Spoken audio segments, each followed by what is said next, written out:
It's 10 o'clock. This is Sky News at 10, our top story. The green dividing line. Rishi Sunak defends his decision to grant at least 100 new oil and gas licences in the North Sea. The Prime Minister insists the plan is consistent with his commitment to achieving net zero, but he's accused of being on the wrong side of history. Back to school in the autumn, the teachers' strikes are called off as unions in England agree to accept a pay deal. Also tonight, relieved to be released, the British man found guilty of killing his terminally ill wife walks free in Cyprus after serving nearly 2 years in prison.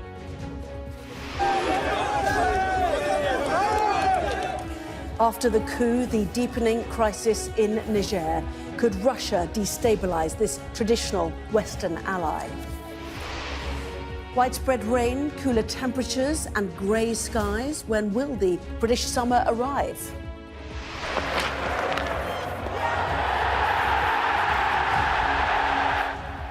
And the Ashes ends in a thrilling fight to the finish as England win the last test at the Oval to draw the series.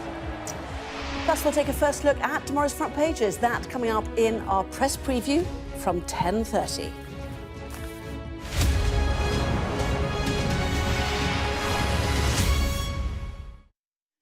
Hello there, good evening. Rishi Sunak has defended his plans to expand drilling for oil and gas in the North Sea. At least 100 new licences have been granted, with the Prime Minister also confirming billions of pounds for 2 new carbon capture projects. But the decision has prompted concern and criticism, including from a fellow Conservative MP and former Energy Minister who says he's made the wrong decision at the wrong time. Our political correspondent Rob Powell reports now from Aberdeen. Aberdeen, oil capital of Europe, an industry supporting hundreds of thousands of jobs in the region. Pipelines coming in from offshore fields. Up the Scottish coast, Rishi Sunak visits the site of a new carbon capture facility. The Prime Minister also announcing support for hundreds of new North Sea drilling licences. What is important then is that we get that oil and gas in the best possible way, and that means getting it from here at home. Better for our energy security, not reliant on foreign dictators. Better for jobs, for example, 100,000 supported here in Scotland, but also better for the climate, because if we're going to need it, far better to have it here at home. Others say oil and gas extracted here ultimately ends up on international markets, and so does little for energy security. Labour says it will honour new licences granted before the next election, but no more than that. Labour is committed to no new exploration of oil and gas. We have said that we think it should stop. We know that that's necessary to get to a just transition, and that does require us to use existing oil and gas. That will have a part in our future, but as quickly as possible we need to get to renewables, new nuclear. Aberdeen has been preparing for a future with less oil for a while now. In this corner of Scotland, net zero looms large. Rishi Sunak is trying to tap into the tension felt here and in other parts of the country about the costs and consequences of net zero. In doing so, Number 10 wants to sketch out a Conservative position that's distinct from Labour and the SNP. The risk is, with the world experiencing record temperatures, many have accused the Prime Minister of playing politics with the grave issue of climate change. Among those out in the city centre, a sense of opportunity, but also anxiety. I think if you look at the opportunities for young people like me, since the oil and gas has took a big hit, I think Aberdeen's went really downhill. My family have all been oil related one way or another through the years, so it's been a big part of my life, yeah. So it needs to be managed carefully? I think it does, yeah. As a young person, I'd rather have a future where it's more green. From electric cars to emission schemes, Rishi Sunak has been under pressure from some in his own party to back away from green pledges. Today's announcements have left other Conservatives aghast, though. MP and chair of the Net Zero Review, Chris Skidmore, wrote, "This is the wrong decision at precisely the wrong time, when the rest of the world is experiencing record heat waves. It is on the wrong side of a future economy that will be founded on renewables and clean industries and not fossil fuels." Others disagree. We've got to try and keep the costs low, and they are spiralling right now, costing us a huge amount of money to make these conversions. And at the same time, we've got to keep jobs and industry going in the UK. Moving to new energy sources and breaking the habits of the past. Most in agreement on where we need to get to, but how we do it and who pays, questions that governments will wrestle with for decades to come. Rob Powell, Sky News in Aberdeen. So where does today's announcement leave the UK's net zero commitments? Here's our economics and data editor, Ed Conway. Now, in terms of actual new news, there wasn't an awful lot. The government's already said that it's behind new exploration.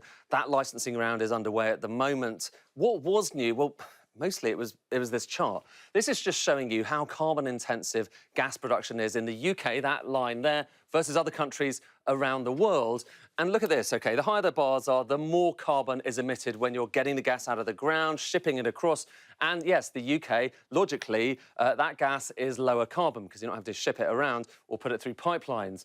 Arguing, of course, and that's the government's point, that you potentially need more of it, but that raises a question, how much more is there? And that comes back to this chart here. This is the key thing here, really. This is showing you domestic production of gas, and it's a similar story for oil in the North Sea, going back to the kind of turn of the millennium. And at that point, look, that kind of lump, it was very big, wasn't it? And actually, if you compare it to how much we were consuming and we consume in the future, we were producing more than we consumed. We were net exporters, but that has not been the case for the last few decades. This is a declining basin, as people in the industry call it. And look, we are now reliant on imports, mostly from Norway, to fill that gap. And that raises a question. Looking off into the future, because a lot of this is a projection, how much of a difference do you think it would make if you were to add on extra exploration? So we were really lucky and we get lots more oil and gas. Have a look at this. You might have to zoom in to actually see it.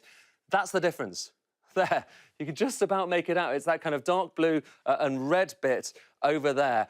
All of this noise is over that little tiny slice, which won't make that much of a difference, frankly, to how much we're producing. But nonetheless, it's a lot of politics here. And of course, this is very symbolic as well. That wasn't the only thing that was discussed today as well. There was also carbon capture and storage. And let me just show you, this is a useful way of looking at how this works. This is how much in the way of carbon emissions we're expected to have in 2050 if we kind of did nothing. And the whole point of net zero is bringing this bar down, making it smaller. And you can do that by electrifying everything. So you bring it down from about just under 600 million tonnes of carbon to kind of 366. You can do things like extra hydrogen. So extra hydrogen production, pretty expensive, pretty controversial, but that brings it down even further, 311 million tonnes. You can reduce the amount of demand for energy. That brings it even further down. You can do other things like change land use and so on and so forth. You can see how the bar, the carbon emissions, are coming down and down and down and down.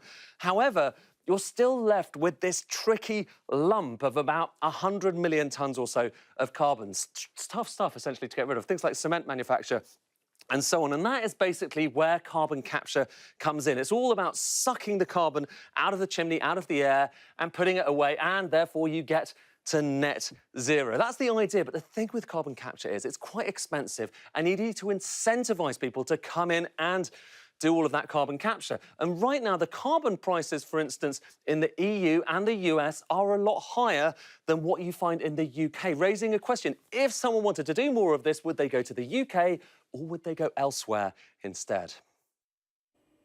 Ed Conway there. Now, teachers have agreed there will be no more strikes in England this autumn. 3 education unions have voted to accept the government's 6.5% pay offer, ending fears of widespread disruption after the summer holidays. Shimon Freeman-Powell has more. Off the picket line and back in the classroom. After an 8-month dispute, the government finally offered unions a deal they're happy to accept. It's the biggest pay award for teachers in over 30 years. And crucially, that money is not coming from frontline school services or education budgets. So it's not a complete win in that we haven't got an inflation-proof pay rise, but it is a significant achievement. An achievement which means that strike action on pay will now be called off.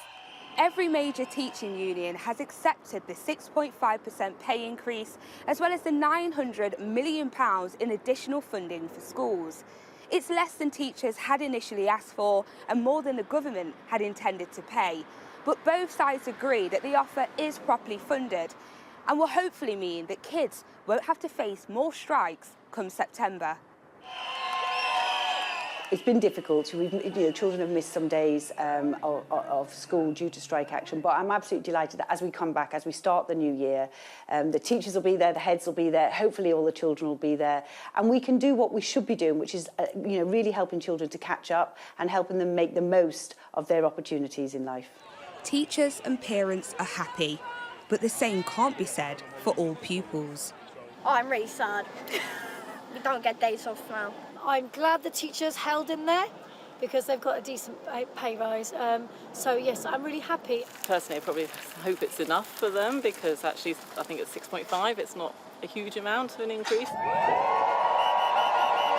Whilst unions accept that the offer will help to top up teachers' pay, some are still concerned that the heavy workloads and long hours haven't been addressed, which could lead to more strike action in future. Siobhan Freeman-Powell, Sky News. A retired British miner who was found guilty of killing his terminally ill wife has spoken of his relief after he was released from a prison in Cyprus. David Hunter was convicted of manslaughter after he smothered Janice, who had blood cancer, at their home in December 2021. He said she had cried and begged him to end her suffering. Here's Sky's Adam Parsons. David Hunter emerged after 19 months behind bars, guilty of killing his wife, but only doing so to end her suffering. And he was now walking into freedom. His relief shaded with shock, at once happy, but also burdened. How are you feeling? Well, I hope I'm feeling the same as my family. When I'm talking about that, I'm talking about all my lads. We're all a family. When you work in a colliery, we're a family. Thank you very much. Mr. Hunter admitted killing his wife Janice after more than 50 years of marriage and 2 decades living in Cyprus. She had blood cancer and had begged him to end her life. He did, and then tried to kill himself, but he was revived when medics arrived and was then charged with murder. His lawyer grateful that Mr. Hunter had been convicted only of manslaughter and given a far shorter sentence. He's been in prison for some time, and he's okay. He's looking forward to getting on with the grieving process, visiting Janice's grave, getting back in touch with family. His daughter's been supporting him every step of the way in relation to the case. So it now gives him a chance to kind of get on with that grieving process. This is a case that has reverberated with many. At its heart, the question of whether it's right to help a loved one who wants to die. A decade ago, Tony Nicklinson campaigned for the right to end his life with the help of a doctor. He died after stopping eating. His daughter today welcomed the sight of Mr. Hunter walking free. Compassionate is a quality that they absolutely demonstrated that we just do not have in this country.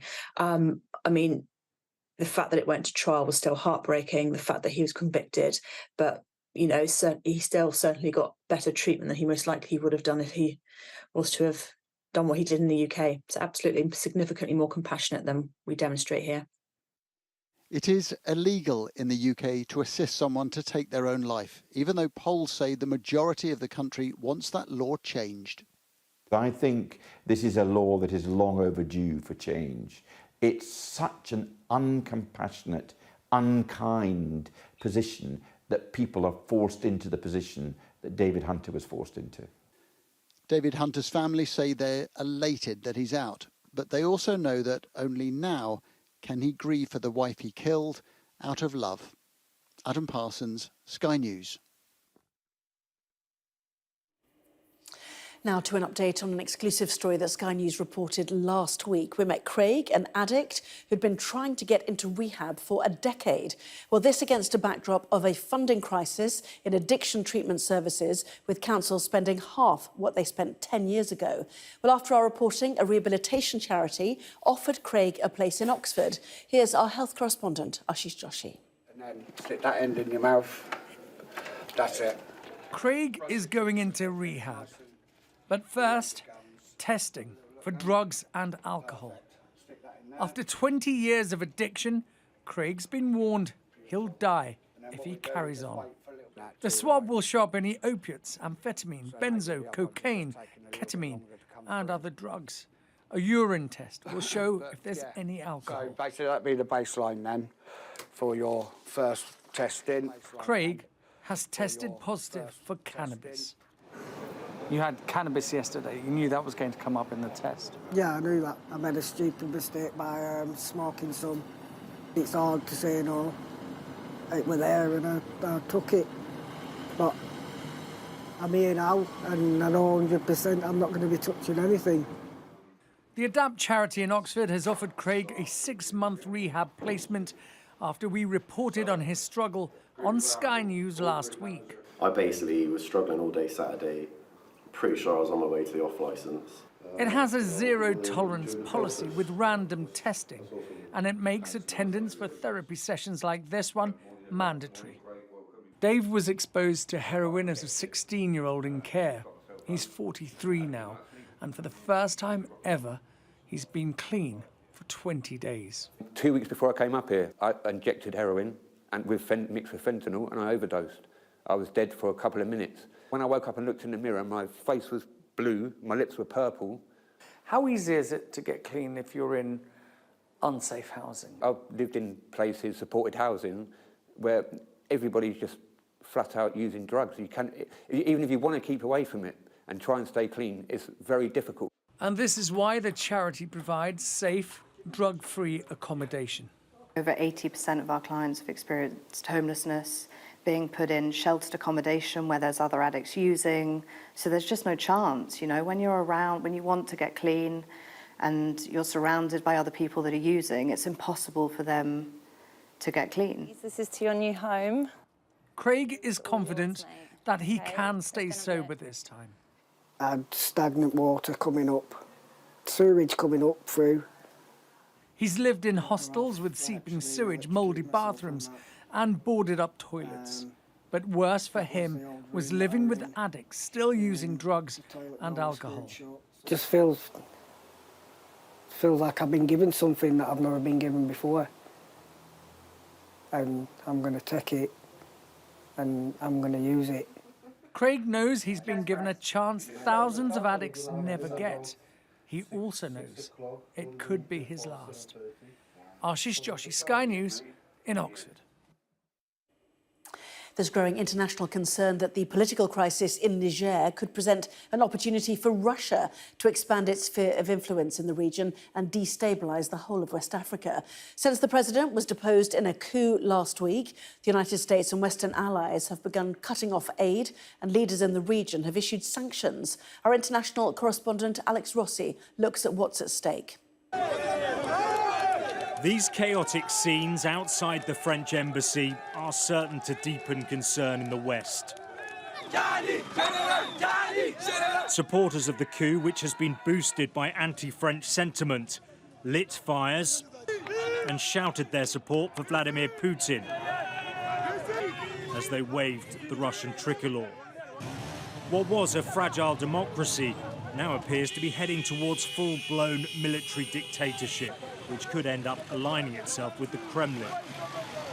Vladimir Putin is kind of smugly watching the West scramble to respond to this, and is trying to ramp up his information machinery to promote the Kremlin's messaging about Western double standards and Western neocolonialism. But he also has a bit of apprehension as to whether I think Russia will be able to break through there. Any shift could also have a profound impact on the global fight against terror. At this base, US forces were training the country's soldiers. For the Pentagon, Niger is a cornerstone in its fight against Islamic radicals in the region. The French, a former colonial power, also have bases in the country. What happens to the 1,500 troops stationed here remains an unanswered question. The Sahel region of Africa has seen multiple military coups since 2020 in Guinea, Burkina Faso, Mali, Chad and Sudan. The latest military takeover in Niger means there's now a belt of land from Africa's east to west coasts under military control. Russia has increased its influence in the region in the form of the Wagner Group. It's a paramilitary force made up of mercenaries operating in countries like Mali, the Central African Republic and Sudan. Now, those places have a complicated relationship with the West due to colonial legacies. Niger is one of the poorest countries in the world, and for its people, these are uncertain and frightening times. A regional bloc of 15 West African countries is threatening military action if President Bazoum, seen here, is not released from house arrest. But for now, the leader of the coup, General Omar Chiani's holding firm. He also met with the president of Chad, who's acting as a mediator. The real tragedy for the country, though, is that this will most likely cause further instability and hamper chances of development. Alex Rossi, Sky News. Nigel Farage says the bank Coutts has offered to reinstate his personal and business accounts. The former UKIP leader said his bank account was unfairly shut down by the bank because it didn't agree with his political views. The controversy caused the resignation of the head of the bank and the boss of NatWest, which owns Coutts. Mr Farage says he's still seeking compensation and a full apology. Plans to house asylum seekers on a barge in Dorset could be delayed over fire safety concerns. Sky News understands the Bibby Stockholm has not received approval from local fire services. The Home Office had been planning to move the first group of people onto the barge tomorrow. 2 people have died and hundreds of others have been trapped by floods in Beijing, which have threatened tens of thousands of homes. Videos posted by state media show cars being swamped and one person being rescued from a car which had been swept away by floodwaters.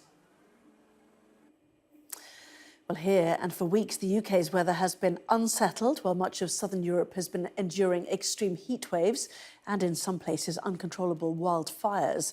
The jet stream has certainly played its part. It's also, though, taken its toll on businesses here, relying on good weather for trade and holidaymakers in search of the sun.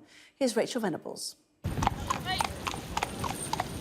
Nothing quite says British summer like a day on the beach in the pouring rain. It's always like this in Blackpool. It's lovely. Proper British weather. Can't beat that. It's not guaranteed. It's not sun, sand and Spain, is it? It is miserable, but We're making the best of it. It's not the best, but I'm sure it will get better. We're hoping anyway. Unfortunately, these washout days have been far too common this year, with a devastating impact on those businesses that rely on good weather in the summer season to stay afloat. We started off later than usual this season by about a month because we couldn't get the boats in the water due to flooding. And now later on into the season we are dealing with all this heavy rain, so people aren't making as many bookings. We know that climate change will only make our weather more unpredictable and prone to extremes. This unseasonably damp July comes a year after record-breaking heat waves. And of course, for many, the memory of that heat will make this summer feel even more glum. Sport and other summer events have often been washouts. It started to spit, not heavily, but just heavily enough. Rain repeatedly stopping play at the Ashes. Still raining, got to be patient. It's all to do with the jet stream high up in the sky, a river of air, if you like, that's always there, but in different positions. And it's shifted south and it's bringing us low pressure after low pressure, wet and windy conditions.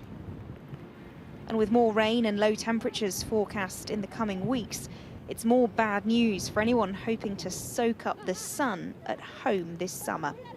Rachel Venables, Sky News. Well, as the rain fell this afternoon, it looks like England would be denied victory by the weather for a second Ashes test in a row. But the sun eventually emerged at the Oval, allowing England's bowlers to complete a remarkable win and level the series 2-2 against the Australians. Stuart Broad taking the last 2 wickets in a fairy tale end to his career, as our sports correspondent Rob Harris reports. The end of the series and the end of an era. Last time he will play the game of cricket, and what a stage to play it on. Stuart Broad hoping for a final flourish before retirement.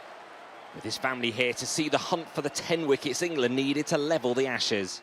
But it was Chris Woakes removing both openers. This is gone, surely he's gone. David Warner for 60. Brilliant from Woakes. More brilliant, Usman Khawaja gone for 72. No, that's out. Surely that's out. Yes, given. 3 down in an hour with Marnus Labuschagne out thanks to Zach Crawley's handiwork. But Ben Stokes' fumble while prematurely celebrating provided a reprieve for Steve Smith before lunch. Rain delayed the return by 2 hours in a series where the weather might well have lost the urn for England. The welcome sight of sun. Runs were Australia's priority, 146 from victory and racking them up. Time for England to get going. Time for Chris Woakes and Moeen Ali.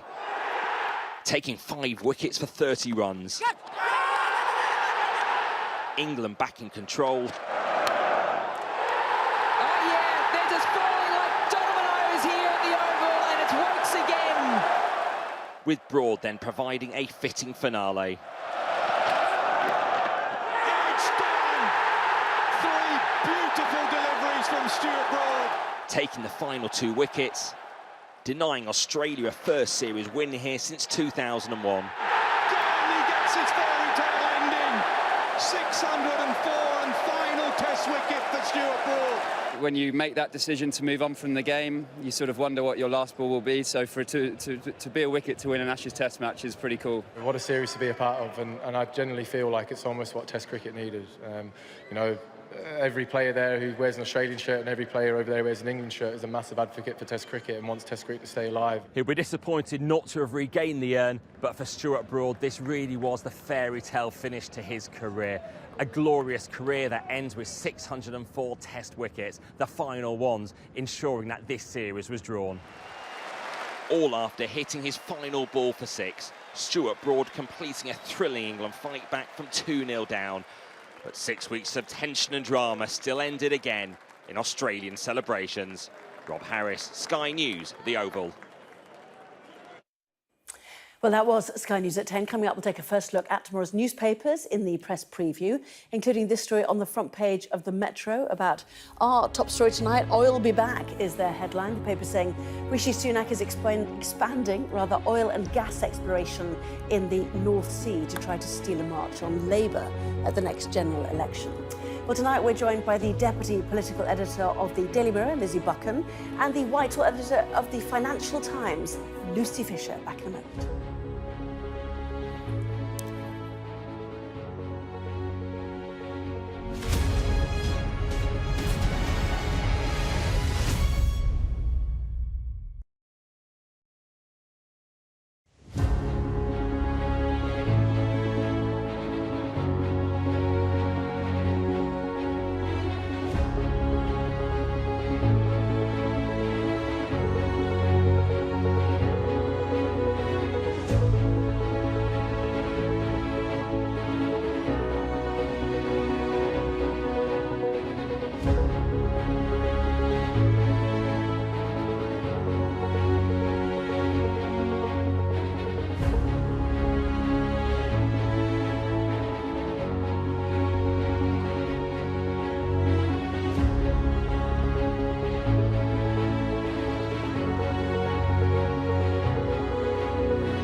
this is Sky News. In just a moment, the press preview, a first look at what is on the front pages. First, though, a reminder of our top stories this evening.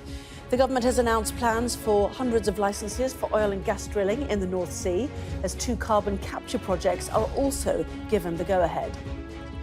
3 of the largest teaching unions have voted to end strike action, accepting the government's offer of a 6.5% pay increase and more school funding. And a British pensioner who killed his terminally ill wife has been released from prison in Cyprus after being sentenced to 2 years for manslaughter.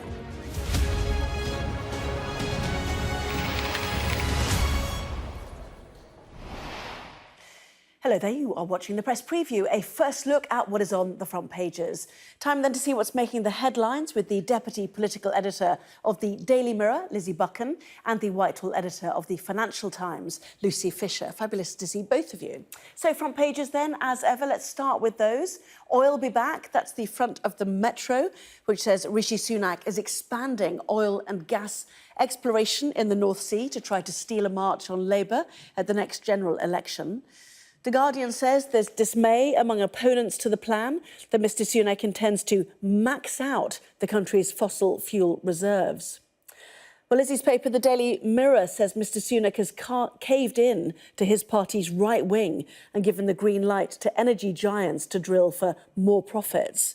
While the Star berates the PM as arrogant for carrying on flying to engagements instead of taking the train like other people. The Eye claims an exclusive with a report warning MPs of the dangers of developing weapons with artificial intelligence, which it says would pose a risk to humanity. Another report leading the Telegraph says it's been now proved that COVID-19 lockdown damaged the emotional development of almost half of all children. The Express claims victory in a campaign it's been running to force high street banks to pass on interest rate rises to savers. After a week-long series of reports into alleged corruption among immigration lawyers, the Daily Mail reports that 3 firms have been closed down and the entire sector placed under investigation. And Lucy's paper, the Financial Times, reporting that consumer credit and mortgage approvals have jumped sharply in June, despite interest rates being at their highest in 15 years. Well, don't forget to scan the QR code that you can see on screen during the programme and check out the front pages of tomorrow's newspapers while you watch us. So let's head to our guests then, shall we? And speak to Lizzie Buchan and Lucy Fisher. Welcome to both of you. It's been a fascinating day, has it not? Why don't you kick off then, Lizzie, with the Metro, oil be back. The PM, the paper says, gambling the election on 100 North Sea drilling licences to the fury of eco-groups. That just about sums it up. Yes, the Metro gets straight into the sort of politics of this. So they say that the Prime Minister is gambling the election on this decision to sort of pursue further drilling for oil and gas in the North Sea. It makes the point that Rishi Sunak is trying to sort of outflank Labour on this. So one of the key things that both Labour and the Conservatives have been looking at is sort of how to differentiate themselves from each other as we head into the election, how to kind of find dividing lines to show voters, you know, that they stand for something different. And the environment is clearly something that both the Conservatives see that they think that they can attack Labour on. So obviously there's a big difference between the parties over what they want to do around oil and gas. Rishi Sunak today up in Aberdeenshire talking about the fact that they're expecting more than 100 new oil and gas licenses to be approved in the autumn, whereas Labour has said that they want to ban if they were in power, that they would not grant new licenses for oil and gas drilling. So that's kind of a key dividing line there that the Metro's really drawn out on this story. Well, indeed, this is divisive, isn't it? The Guardian, dismay as the Prime Minister vows to max out UK fossil fuel reserves, Lucy. Certainly in the Times yesterday, he talked about the need to be pragmatic and proportionate without burdening people with additional costs. But Sir David King, former Chief Scientific Officer for the UK, talked today about how the climate crisis is the greatest threat to our civilization ever. So where's the urgency? Does Rishi Sunak really not actually care about climate change?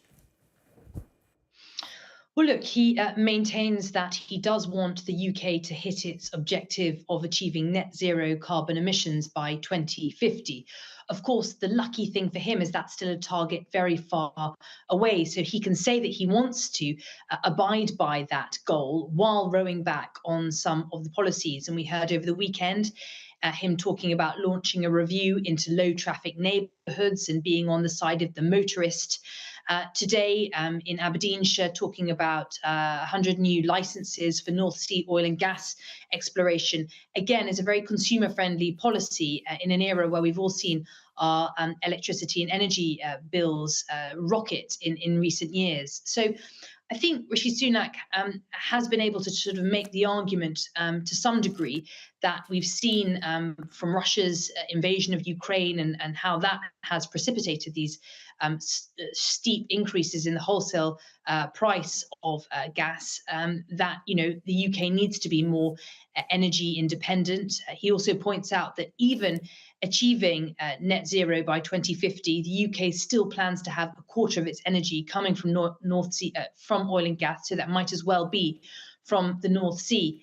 However, as you point out, he's coming under a lot of flack from scientists, from NGOs, the likes of Oxfam and Friends of the Earth, and also, you know, significant voices in his own party. The former net zero czar on his own backbenches, Chris Skidmore, has been quick to criticise the latest shift against the green agenda in the party. I think there are also concerns from the likes of Alok Sharma, the former COP president, and Zach Goldsmith, a Tory peer. So it's certainly not cut and dry, this policy, that it's got sort of wholesale Tory support. And I think that, you know, this is an issue where there's going to be more tension as we get closer to the election. Yes, you talk about energy independence, you know, power up Britain from Britain was the phrase we heard today. And yet people pointing out we ship out, export 80% of North Sea oil and gas. It's private companies that make the profit, apart from the Exchequer, I presume, getting taxes. We then re-import from elsewhere. So don't quite see how powering up Britain from Britain actually, you know, rings true for many people. Your paper, the Daily Mirror, says the PM has caved in to demands from hard-right Tories and big business. But does this put a wedge with both Labour and indeed the SNP, who are very fearful of upsetting Scottish voters and the tens of thousands of jobs that rely on the North Sea oil and gas industry, Lizzie? Yeah, it's undeniable that, you know, the oil and gas sector is a huge employer in Scotland. And indeed, the Prime Minister was asked when he was up there today whether this was just a sort of canny political ploy to try and get some votes in the northeast of Scotland. He denied that and said it was, you know, the best decision for the country. But there will be, you could certainly look at it from that sense that that is a key vote winner, that, you know, for the Conservatives, that they want to ensure that they're protecting jobs and that sort of thing. Obviously, for Labour, they would be arguing that they want to transition away from oil and gas, but by creating jobs in other spheres. And one of the points that, you know, we make in the Mirror today is that, you know, the Prime Minister has said that he's going to be putting all this money into fossil fuels, but where is the commitment towards renewable energy?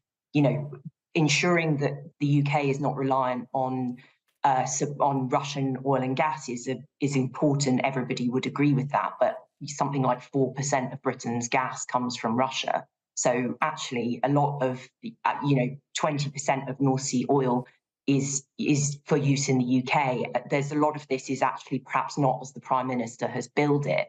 And actually, there was an interesting thing today where an old tweet from Greg Hands, who is now the Tory chairman but was Energy Minister, from last year, was saying that, you know, this wouldn't necessarily, more gas exploration wouldn't necessarily reduce household bills. So while Rishi Sunak is pitching this as a cost of living issue, I don't think these licenses are not going to mean that people's household bills go down overnight or even in the foreseeable future. Well, indeed, years and years it takes, doesn't it, to get these, online. And just very quickly, last thought on this, Lucy, the commitment to green policy, he would say, is the 20 billion for these 2 carbon capture and storage projects. You might say proven-ish as schemes go, but also, a long time in delivery again. Where's the urgency, some might argue, for Rishi Sunak and his policies?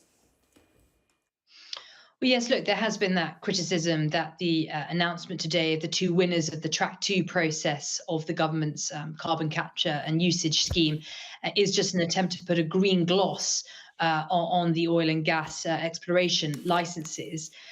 However, I think, look, there is interest in this technology. I think we have to sort of see what happens with that. But I think that there is, the government has also faced a lot of criticism for not going far enough on carbon capture to date. Daily Express, should we move on? Lizzie, this is the Daily Express knowing its audience, if you like. Banks being warned that you can't rip off savers anymore. The suggestion, if you have savings, you're basically losing money because inflation is outstripping what you're getting, which is nowhere near, obviously, what we're seeing in other interest rates. What pressure can be borne, do you think, on the banks? What's the paper saying? Well, so the Express is looking at some comments from the UK's financial watchdog, the Financial Conduct Authority, which is basically saying that banks are not passing on interest rate rises to savers. And obviously interest rate rises are hitting people hard through things like their mortgages, but savings accounts are not sort of seeing the benefit of that. So under new rules, which I think come into force today, banks are going to be forced to sort of show that they're offering their customers value for money. And this is kind of crucial as obviously we're sort of staring down the barrel of potentially another interest rate rise on Thursday when the Bank of England's Monetary Policy Committee sort of does its latest announcement.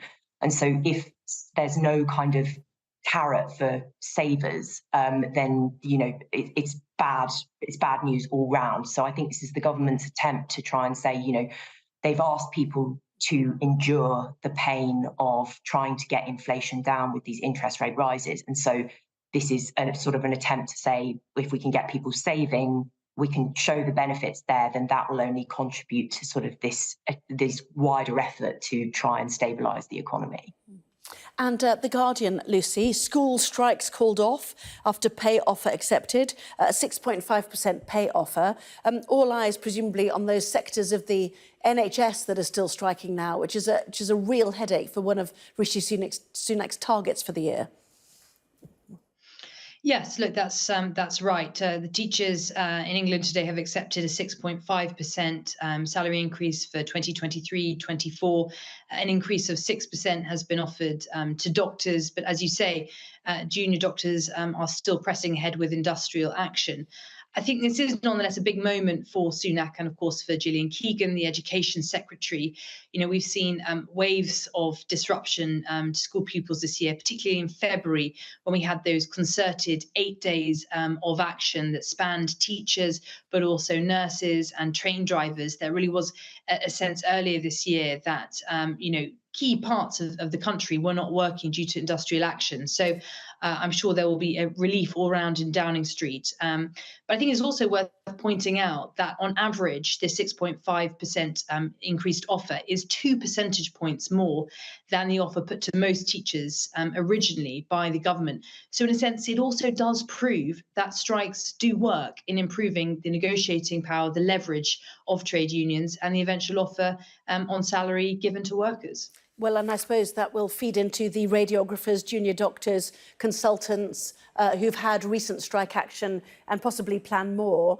And I'm seeing that the suggestion now is from the National Health Service that more than 835,000 appointments have now had to be rescheduled due to strike action across hospital, ambulance, mental health and community services since December. And that, they suggest, is likely to be an underestimate because not all trusts are able to supply their data. And that's a huge number of people now waiting for care, Lizzie. Yeah, I mean, it's an absolutely huge number of people missing routine appointments on top of the COVID backlog, and a real headache for Rishi Sunak, as you said, of his commitment to get NHS waiting times down.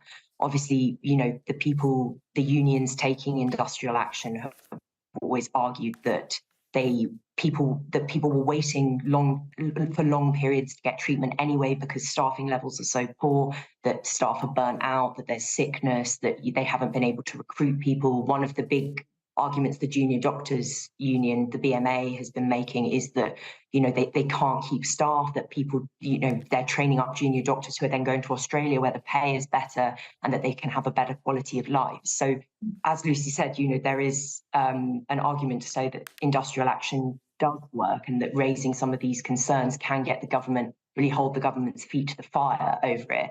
Obviously, people taking industrial action, people working in the health service, I don't think any of them would want people's care to be disrupted. But, you know, people I've spoken to, you know, doctors, nurses, all that sort of thing in our reporting around all of this industrial action, say none of them want to be doing this.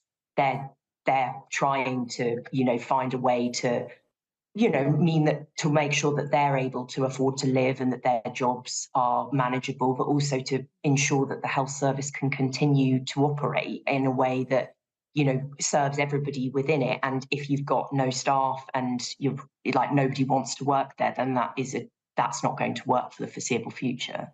Lucy, stay there. Plenty more still to come, including this on the front page of the Financial Times. Approvals for mortgages and consumer credit jump up. We'll have more on that in a moment.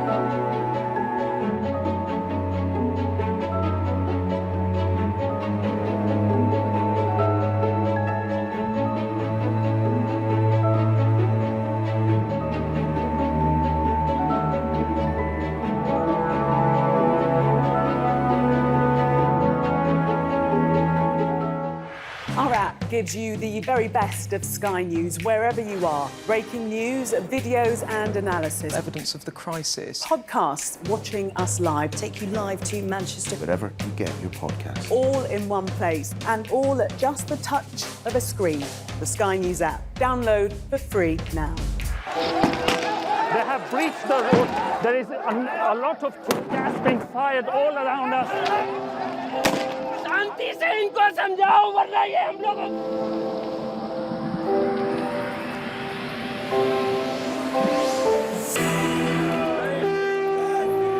is an absolute carnival kind of atmosphere out here for Prime Minister Modi's decisive victory.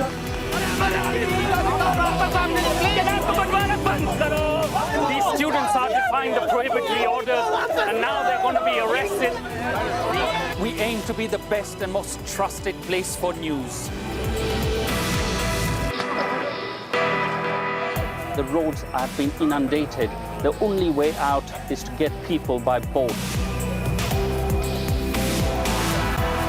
What is feared that over 200 people might have died because of these landslides. This on any given day would have been bustling with people, but today it's absolutely deserted. This is one of the most sensitive areas of northeast Delhi where there's been clashes. I'm Neville Lazarus and I'm Sky's reporter based in Delhi.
Well, welcome back. You're watching the press preview with me once again, the deputy political editor of the Daily Mirror, Lizzie Buchan, and the Whitehall editor of the Financial Times, Lucy Fisher. Welcome back to both of you. Lucy, let's head to your paper, shall we? The FT. Just checking if you wrote it. Sorry, you did not. But anyway, approvals for mortgages and consumer credit jump. This is something of a surprise to people. Yeah, look, it defied analysts' predictions, particularly coming in a month where the Bank of England's interest rate rose sharply to 5%, its 13th consecutive rise and its highest rate since 2008. And while this, on the face of it, sounds like good news that mortgage approvals jumped in June and that consumer credit grew at its fastest rate in 5 years, it actually bolsters the argument for the bank to increase interest rates further this week when the Monetary Policy Committee meets to decide its latest decision in order to try and curb inflation. So it's a slightly double-edged sword, the latest news. I'm going to move on, if you don't mind, to The Guardian, Lizzie. The news, lo and behold, that Nigel Farage, he says, has been offered to have his Coutts private and business bank accounts reinstated. Yeah, this saga of Nigel Farage's bank accounts continues. I mean, it's been an incredibly embarrassing episode for Coutts and NatWest, which is sort of the umbrella owner of Coutts private bank.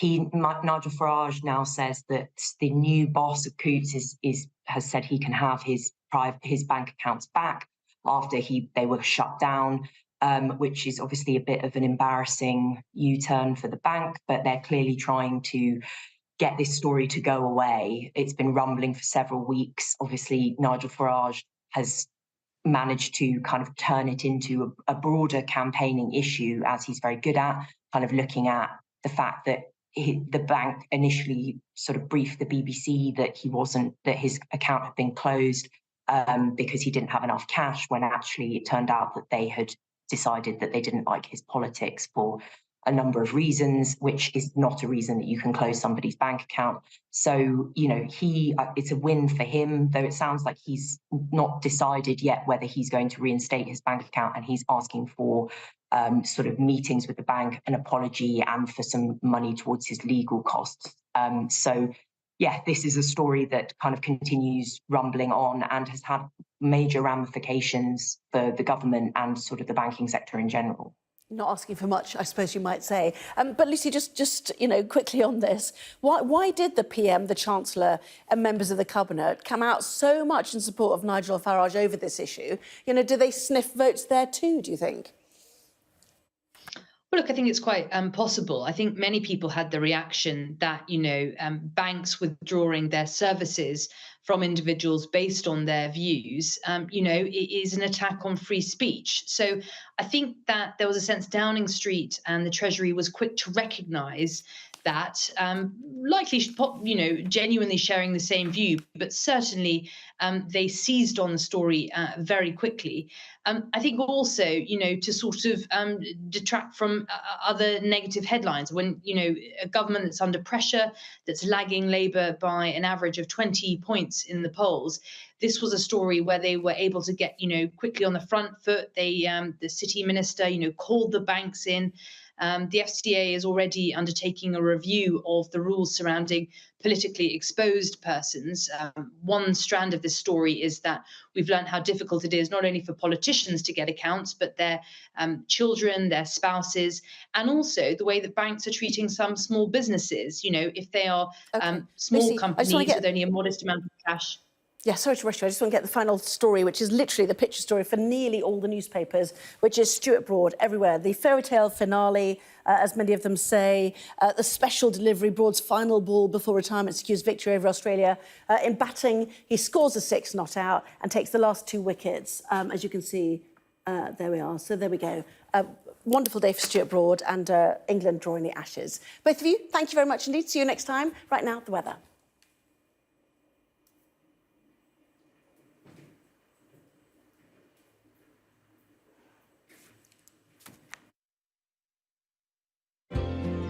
Warm memories wherever you go. The weather. sponsored by Qatar Airways.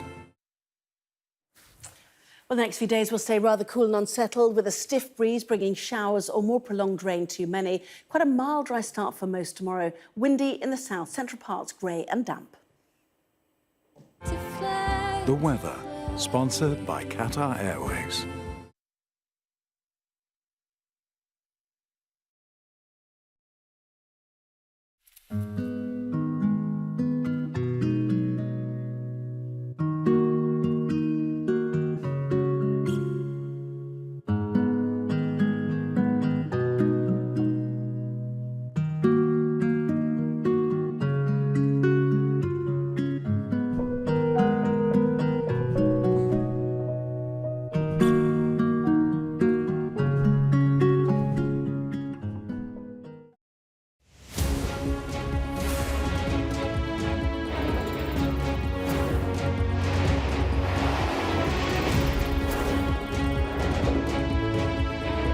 The 5 of us have made it out of the car.